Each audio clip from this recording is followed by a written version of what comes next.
Durant le mois de juillet,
a permis un gain de 93 mètres. Le troisième, les 16 et 17 juin, a ajouté 84 mètres supplémentaires.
de présenter les avancements du métro d'Abidjan parce que hier encore, un monsieur m'a écrit pour me demander si cette affaire du métro, ce n'est pas du deuil. Parce que depuis qu'on parlait de ça, on ne voit pas les réalisations. Bref, on ne voit pas un projet fini. Alors, eh bien, sachez que déjà, en Côte d'Ivoire, il y a tellement de projets et chaque projet essaie de suivre son parcours. Donc, ce n'est pas facile. Du coup, ces projets évoluent petit à petit. Hormis que nous avons le métro d'Abidjan en Côte d'Ivoire qui est en construction, nous avons également le projet du BRT. Nous avons la tour Elf. Et nous tous, nous connaissons à quel point ces projets sont gigantesques. Nous connaissons à quel point ces projets-là sont vraiment influents. Donc, du coup, ça va prendre du temps, mais ce sont des projets qui sont en cours quand même, la famille. Ce sont des projets qui sont en cours. Et une chose est sûre, vous devez être très fiers de ces projets parce que ce sont des projets qui vont impacter directement le quotidien de chaque citoyen ivoirien. Ça va impacter les amis.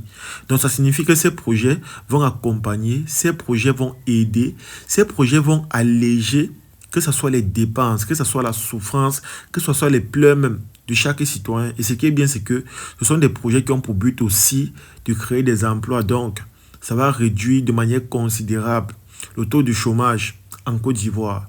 Moi, personnellement, c'est beaucoup plus le prix des tickets pour le métro d'Abidjan qui m'impressionne. Parce que sans vous mentir, quand j'ai vu que le prix du ticket du métro d'Abidjan va coûter 500, honnêtement, j'étais heureux. Je me suis dit, mais attends, voilà un projet réellement qui aide. Voilà un projet réellement qui impacte.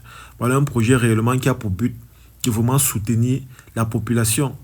Parce que mettre à 500 francs, c'est une façon de aider sans voir la couche sociale ou encore sans voir les poches de chaque citoyen. On a mis ça à la portée de tout le monde. Moi, honnêtement, j'ai beaucoup apprécié. Et ça travaille des projets pareils que voilà. Moi, je demande à mon gouvernement de faire pareil. Travailler. C'est tout. On veut ce genre de projet. Des projets utiles, nécessaires, importants. Des projets qui vont aider, impacter. C'est ce genre de projet que nous avons besoin. On n'a pas besoin d'avoir des structures en construction qui, quand tu vois même, tu ne vois pas comment ça va t'aider. On te dit simplement que c'est une nouvelle structure, ça va faire ceci, ça va faire cela. Et quand toi-même, tu vois tes diplômes, tu vois ta couche sociale et tout, tu ne vois pas comment ça va t'aider. Ce n'est pas ce genre de projet-là qu'on veut. On veut du concret, on veut du utile, on veut du nécessaire, les amis. On veut du nécessaire. Et comme j'ai l'habitude de dire, si en Côte d'Ivoire c'est possible, c'est que même chez nous c'est possible. Il faudrait simplement de la volonté, de l'engagement et beaucoup d'ardeur. Et beaucoup d'ardeur, les amis. Donc, s'il vous plaît, cher gouvernement, regardez vous-même comment ça donne envie. Et les projets en Côte d'Ivoire parlent à leur place. Ce ne sont pas les Ivoiriens qui font la promotion ou la publicité, mais ce sont les étrangers, parce que les étrangers, sont impressionnés, sont touchés. Et quand on voit ça, on a simplement envie de dire que voilà, chez nous, on veut pareil. Donc, c'est tous les amis. Donc, essayons simplement de travailler, essayons vraiment d'apporter des innovations pareilles. Parce que ce sont des trucs comme ça qui montrent qu'un pays se développe. C'est un truc pareil qui montre que voilà, le pays est en santé. Et c'est beaucoup plus ça que nous voulons. Quand tu vois le nombre de citoyens qui vont travailler pour le métro d'Abidjan, dans les gares, dans les convoyeurs et tout, tu comprends que non. Il y a beaucoup de personnes au chômage qui vont trouver leur pain quotidien. Et je vous assure, c'est tellement bien, c'est tellement magnifique. Bref, c'est utile dans tous les sens, les amis. En tout cas, c'est ici que c'est terminé cette vidéo. J'espère que vous avez aimé, j'espère que vous avez apprécié. Partagez la vidéo au maximum et on se dit à la prochaine.